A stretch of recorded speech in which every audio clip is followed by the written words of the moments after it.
Perfect. Well, I am Jeffrey Duncan. I am one of the founding employees here at Smarty Streets. I've been here, sorry, I said Smarty Streets. It's actually Smarty now. A year ago, we changed the name. I have been here about 11 years. I started on the support side. So I fielded calls from clients and potential customers. I'm now on the technical product management team. One thing about me, I love finding new ways to use the data that we have. And I love finding problems with the data. So a lot of things get fixed because I find bugs and pass it to the product team or pass it to our engineering team. Enough about me. What is Smarty Streets? Who is Smarty? What do we do?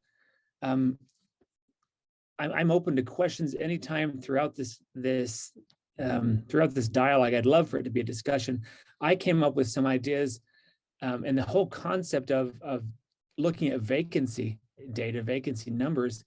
I wanted to throw that out because that's a piece of data that we have, and I'll get to that in a moment, about all of the addresses across the country. But I'm going to be talking specifically about addresses here in Utah.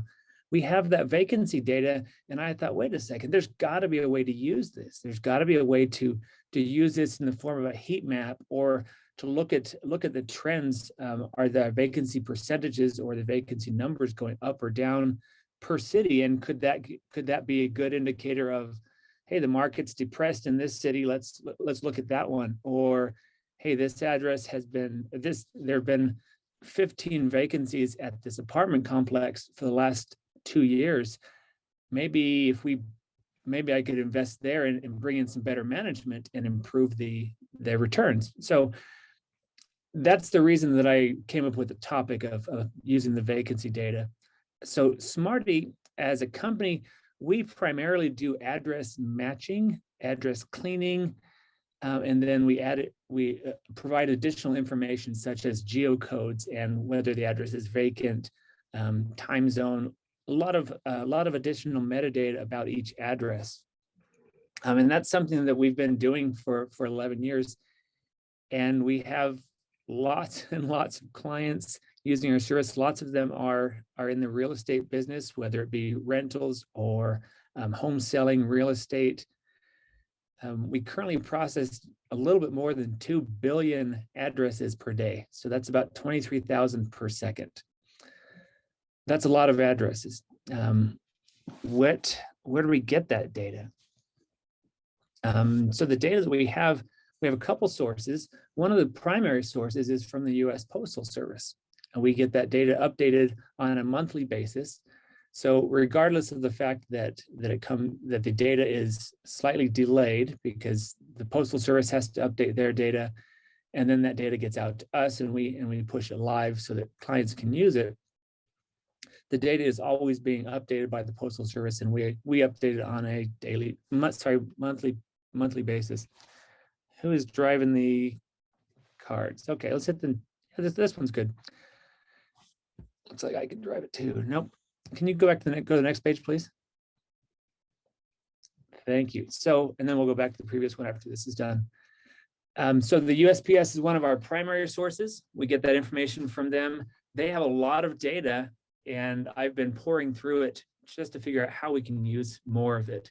We also have a proprietary in-house process where we gather the data not only about US or Postal Service addresses, but actually non-postal addresses. That's one of the big differentiators, or one of the big things that we've introduced in the last couple of years has been there are quite a few addresses that are considered non-postal. Postal meaning that the post office delivers there. There is a small city in San Pete County called Fountain Green. And there's many cities like this. They only have PO box delivery. So the post office doesn't have any street level delivery in that location. Well, that would be considered a black hole if we were only using US Postal Service data, but we also have the non-postal data, which allows us to hit almost every address in the country. We're still learning about more addresses and adding new ones as they come in. Can you go back to the previous one? Thank you.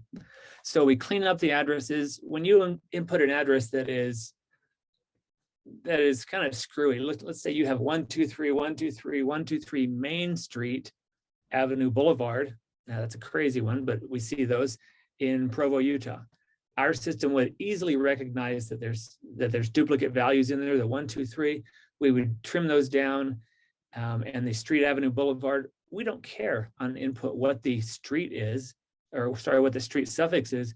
We find a match and then put the correct street suffix on there. So we clean up the address and match it to a known valid, an address that is known to be valid or known to be real. And then geocoding is where we associate the address with a known geocode. For the most part, we have rooftop geocode data for the entire country. Rooftop is not just middle of the parcel, because the house might not be located in the middle of the parcel. So we use the building footprint information to help us determine where the center of that house would be. I think I mentioned that we enrich the data, or we enrich the addresses by providing things like geocode, indicate whether the address is active or not according to the U.S. Postal Service, whether it is vacant or not.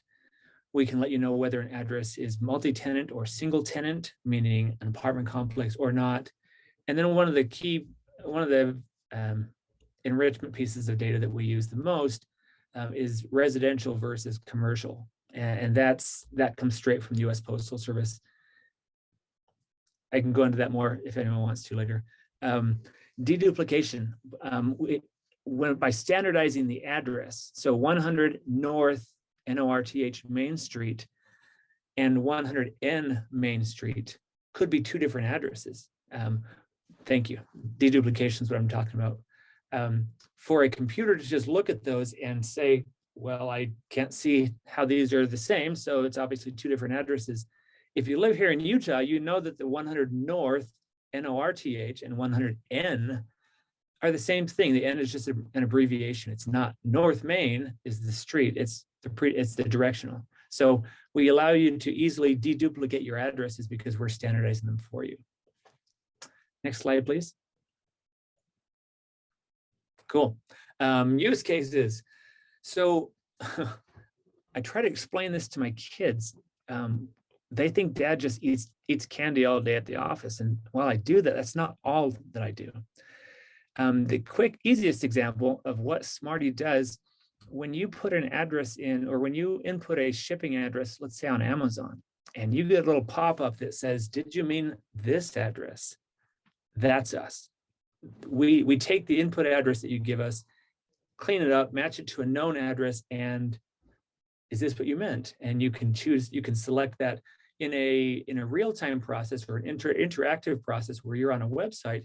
You can clean up the address, or if you have a website, you can have your clients enter their address and you can clean it up right away.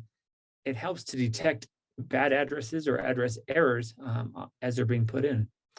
So here we have an example address, 19205 Penny Monument, Colorado.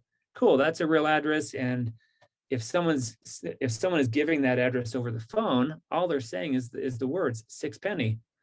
Our system takes that as it's written and can confirm it to be the 6 Penny spelled out, 6 Penny Lane. Notice on the input, the customer there was no street suffix or street type lane that was submitted here. We provide the postal code for that as well. Some examples, universities. I mean, look at BYU, Brigham Young University. When they're sending out an application, or when my son submits or fills out their form and wants to get an application sent to them, they want to make sure that address is very mailable so they can send the application out to the prospective student. We allow them to do that in the same process that I explained, like for Amazon. But within a university, they have lots of different departments and lots of different databases, and they don't talk well with each other. If they were able to clean up and standardize their addresses, then they can merge and deduplicate those addresses. So ideally, they're working with just one address. Multiple departments are using that address. Insurance companies, well, you'll notice that a lot of the reasons or the use cases do overlap. So insurance companies, I'm going to mention some of the things that they specifically want, but they also want to have clean and verified addresses. An insurance company wants to know how far the structure, the primary structure on the property, how far that's located from the floodplain, or if it's actually up on top of the hill or at the bottom of the hill, or is it near a river? Is it near a fault zone? So they can, if they can geocode the address, find out where it really is, they can assess the risk. Emergency rescue. There is a really cool company. It's a nationwide company called Pulse Point, PULSEPOINT. Check it out if you want. They use our service to determine whether the address is residential or commercial, because they monitor 911 emergency communications. And if they hear that, for example, someone just had a heart attack, they will reach out through their app and notify anyone that has said, yes, I'm willing to be first on the scene, or I'm willing to respond. They will check, is the person that had the heart attack at a residential address or a commercial address? Oh, they're at a commercial address. They're at a mechanic shop. Awesome. We can send people there. And if I happen to be in the shop next door, just 30 seconds away, they'll send me that notification on the app, and I can go straight there. I can just walk right over there and start performing CPR. They even show me how to do CPR in the app if needed. That is awesome. That is a really cool use case. And then a few minutes later, the first responders, the paramedics. This call may be recorded for note-taking and coaching purposes. Was that a question? I think that was Zoom that just came in and said okay, that it's being recorded. Just a reminder. So perfect. Thank you. It did sound like a computer voice. Retail, I pointed out that in order to speed up checkout, we also have an autocomplete service where you're typing an address and we fill it in for you as you're typing. That speeds it up. But if you can, the best time to confirm an address or check an address is as it's being submitted by the end user. So speeds up retail and checkout processes like that. Also eliminates bad shipments. You don't have to send as many. You can check to know which addresses are not going to be deliverable even before you send the package. What about you? What do I'm really hoping for some questions here. I'm gonna jump in after this slide to do what I thought about with vacancy, but I really would like to know how you guys use addresses. Yeah, probably not just driving there, but one time my son, and I should have learned better than this. My son gave me an address where he was going to be with a friend, and I drove to the address to go pick him up. I did not run that address through our system. If I had, I would have realized that it was a south address instead of a north address. So I went across the city to the wrong place just because I didn't check. I should be doing that. So for real estate, chime in if you have specific questions, but gathering the data, gathering accurate data about addresses that you're listing or addresses that you're interested in, it seems like a no-brainer. If you don't have accurate information, you're not gonna be able to get additional information about the address. There is a company called Rentler, RENTLER.com. They use our service when someone comes to them to advertise their apartment or their unit for rent.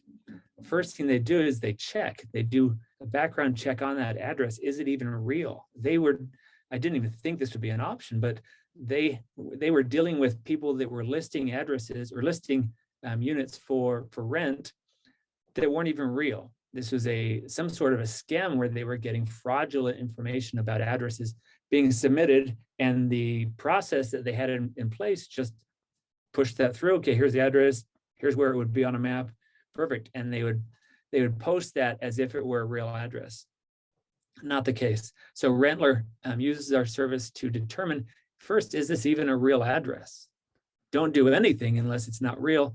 And also, okay, if it shows up as not a real address, can it be corrected? For example, with our system, if you enter 101 Main Street in Provo, Utah, our system will tell you there's not a 101, but Main Street, Provo, Utah is a valid location. Looks like you're that looks like the house number or primary number is incorrect.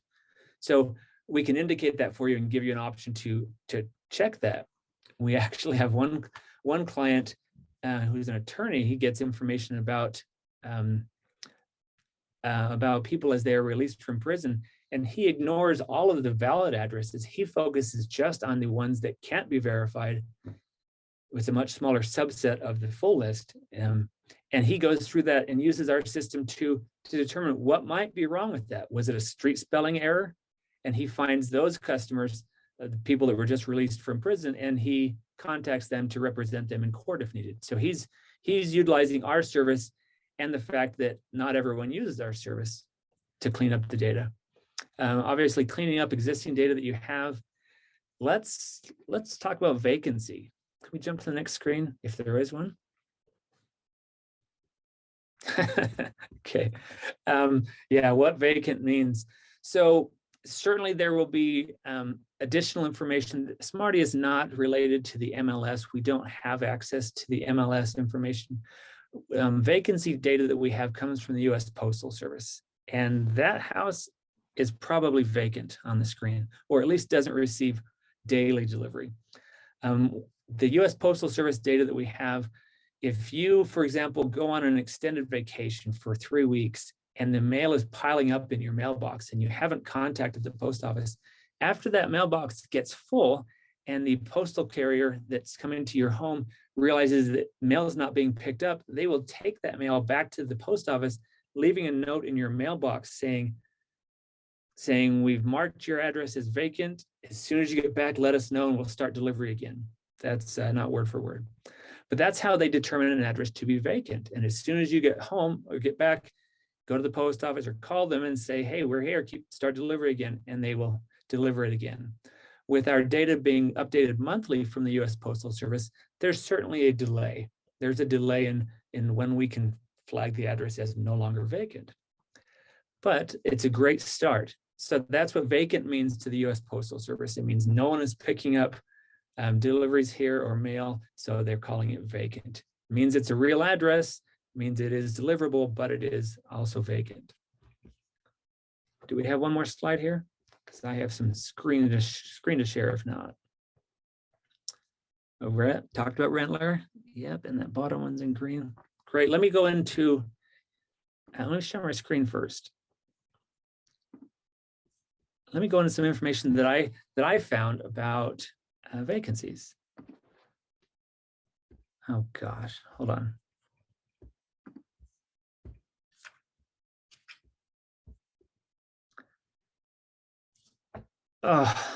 In order to share my screen, I have to quit and come right back. So I will be right back because the information I have is pretty useful. But before that, any questions that I can answer?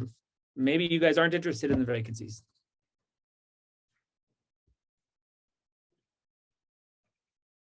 I think vacancy data would be great. So okay, I'm going to quit and reopen this. I'll be right back.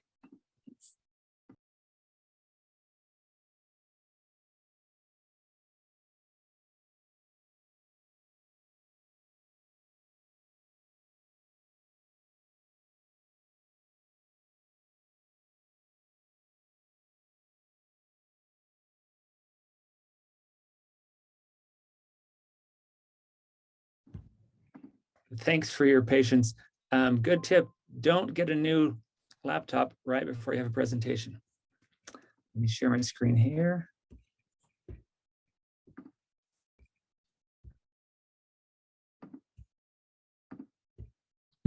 Okay, so cool. Let me trim this down. So I took a list of all of the addresses in Utah, just all of them from our data.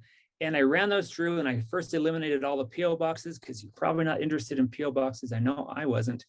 And then I just did an aggregated search of all of the addresses total that have vacancies or that are listed as vacant. Here, you can see here, I've got the city, sorry, this is for the year 2021, nope, 2022. So we have January, I did each month for the year 2022, and we can see the totals here. I have additional information that we can dive into Springville, Utah. I just grabbed that one as a city that's close, that's also relatively small. So we can see that in American Fork, there were 108 addresses listed as vacant. These are not new addresses that haven't come into the system yet. These are addresses where people have been living but have stopped receiving mail. So not new construction until after they've had people living there and then moved out. So let's look at the average. So American Fork had an average of 109 vacancies across the entire year, so for each month. And then the percentage of the total addresses for American Fork that were vacant. So this is a 0.68%. Here's a crazy one, 18% vacancy in Dugway, Utah. Well, I lived in Dugway, Utah for 2 years. There's nobody selling real estate there, so we're gonna ignore that one for now. Ephraim, I went to school there. They have a high vacancy rate. Let's look at Provo. Provo has 1%, not extremely high. But what can that tell us? I don't know. I'm kind of depending on you guys to make some connections here. In Centerville, there were no vacancies listed up until July, and there was one, and then someone that was reoccupied again as of October. Let me go to Springville. So here are the addresses in Springville that were listed as vacant, and we can see the total months. It's never going to be more than 12. The total months that were vacant. This address, 100 North, 700 East, has been vacant for the last 12 months. I will probably drive there one of these days to go check that, just to go see what that means. Let's look at the bottom of the list because I saw some apartments there. 500 South Main Street, apartment 1, not number 2, but 4, 9, 30. So there's some apartments here that have been vacant, not for the whole year. Apartment 4 has been vacant for 5 months. Apartment 27 has been vacant. So I was talking to a friend that has worked in the real estate industry. He said that, you know what, it could be that these indicate poor management. And if I felt like I had a pretty good management team, these might be some that I would consider jumping into. Whatever apartment complex this is, they've had some vacancies there. It looks like actually 1 through 20, vacant for 9 months, some of them for 10 months. So that's information that can be gathered from Smarty. Again, we have the USPS, all the addresses, specifically in what we call our master address file. That can be purchased, or it's available for state, per county, or for the entire country. Let me open it for questions here. Does anyone have any questions? Jeffrey, this is Wes. Just a quick question from Allison, she's on the shuttle to Salt Lake City, so she can't talk. She says, I'm wondering how to use this info on vacancy to acquire more properties. To acquire more properties. If I didn't know anything about real estate, and I'm pretty close to not knowing a whole lot about real estate, I would first look at cities that are close to me that have a higher than normal vacancy rate. Now, what is a normal vacancy rate? That would require a little bit more research, but I checked, and according to the internet, I know, bad source, right? The overall vacancy rate in Utah is down below 1%. So that's pretty good. Most of these ones are higher. So I would pick some place that's close to me. I did pick Pleasant Grove, or I did pick Springville to look at because it's closer to me. Here's Pleasant Grove. That's another city that I'm aware of, and Payson. If I were looking at Payson, I would then drill down and look at the addresses that are listed as vacant. So let's pretend Springville is that. That's what I would do. I would jump on these. Oh, 1190 North Main Street. There's 3 suites that have been vacant, 4 that have been vacant all last year. Let me go see if I can figure out why. And if they're trashy, they're just run down, maybe they're in the wrong part of town, I can weed those out. So if there is a city or an area I'm focusing on, this could help me to focus on that area. Allison says, is it a website? Is it an app? It is a website. smarty.com. You can use our service to check one address at a time. There's no cost to that. You just put in an address here. And you notice the autocomplete there. I can fill it out. Here it finds the address. It tells me that it matched the entire address, confirm the whole thing. Here's the address based on the geocode. It puts it right there on the top of the house. And here's the additional metadata that we provide. This one is not vacant. Here is the latitude and longitude coordinates for it. Additional information about the address, like whether it's residential. Thanks, Allison, for the question, because I forgot to show you the site. Any other questions? So Jeffrey, if you can pull up Cedar City again. Yeah. Yep, I won't be able to pull up the individual addresses, but if I can, I'll try. Let's see. Utah, there it is. Cedar City. Let's go with November. Yeah. Okay, so here this sheet is not quite as pretty as the other one because I haven't modified it, but these are all the addresses in Cedar City in November that were listed as vacant. November is actually, well, no, November full swing for school, so students are still there. We got some trailers here at a trailer court. They're listed as vacant. What did you want to see beyond that? I was curious, and I know you guys are just delving into this, which is part of the reason I invited them. Like, it's a fascinating product. So if you guys see something or want to ask questions or how you feel like you can tailor it, like that's part of this. Like, one, to give the data, two, is you guys as owners and investors to be able to be like, could you do this? Could you do that with it? And that's exactly what I do. Can you do this? Well, maybe not, but let me look. Or you bet we can. And on this one, so you don't have like how long it's been vacant on these ones yet. I didn't pull that on this, and I don't have time right now to make that chart for you. You're totally okay. We're throwing you on the spot. Sure, but that's what I did for Springville. I just took the addresses and brought in the data for them. So realistically, so say if you pull that up and you see a larger apartment complex, or what looks like an apartment complex, as an investor, you guys, or as real estate agents, because I know there's a few agents on here too. In theory, we could go in and be like, hey, like, would you be open to selling? You know, I wouldn't necessarily be the creeper that's like, I see you have a lot of vacancies, right? Because I bought data, but you would be able to go in there and do that, provide the data. Do you get, is like a monthly subscription? Is it a one-time thing? How does that work? So to use the service ongoing, it's a monthly or an annual subscription to use the service real time like we have. If you are purchasing the master address file for all the addresses in a county or all the addresses in a state, that would be yearly. Okay. And that would just be an upfront cost to purchase that. An additional thing that you can do, if you're not familiar with Google Maps, they also have a service called Google My Maps where you can create your own maps. If I were to copy all these addresses, in this case it's missing the city and state, but I would change that and paste that into Google My Maps, I could create a map of the month of June in Springville, and I could see all the addresses on a map, so I can see, are they located in a specific area? Is there a specific area that is more vacant than others?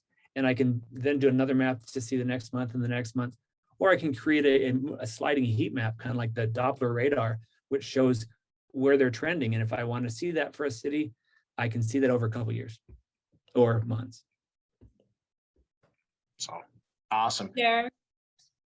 Go ahead. Just for your curiosity, that particular building in Springville, it's been totally renovated, exterior, interior. So I'm sure after they got those last tenants out, then they spent the last 9 months, they've been remodeling and renovating the whole building. Cool. That is a very good explanation as to why they would be vacant. Thank you. You're talking about this 95 South 100 East? Yep. Cool.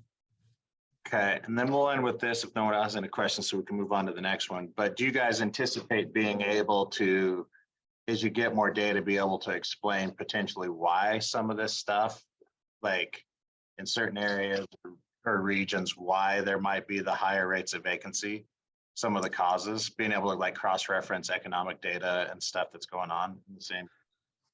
That's a awesome question. I don't see Smarty doing that. Finding those correlations. I can see Smarty continuing to provide the data that we have and expanding that as possible, the data itself, but making the judgment as to why it might be vacant.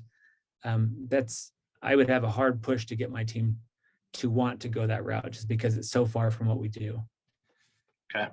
But that's something that could certainly be done with this information. Okay, awesome.